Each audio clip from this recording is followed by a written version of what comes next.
Papa mummy के लिए best gift Saregama कारवा।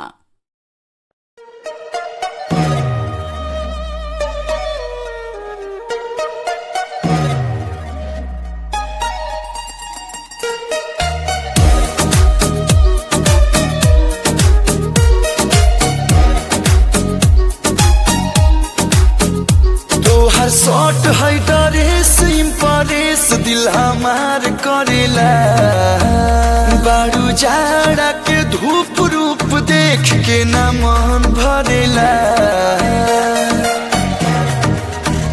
तोहर शॉट है ड्रेस इम्प्रेस दिल हमार करेला बारू जाड़ा के धूप रूप देख के न मन भरेला।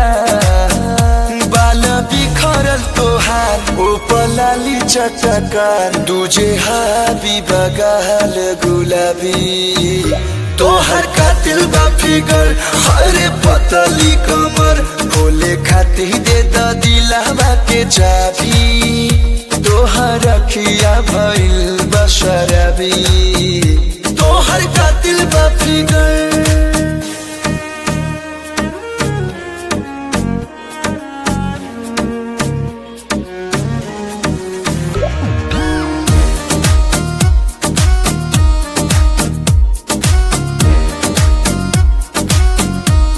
तोहर सूरत लगे मूरत न जरूरत बा सिंगारे के हमन ढरकल ह दिल पर कल खाली खोजे निहारे के कर गजरा कतल गजरा हलचल तोहर गुस्सा बगोरी खराबी तोहर कातिल बा फिगर हरे पतली कमर खोले खाती दे द दिलवा के चाबी तोहर अखिया भइल बशरबी तोहर कातिल बा फिगर।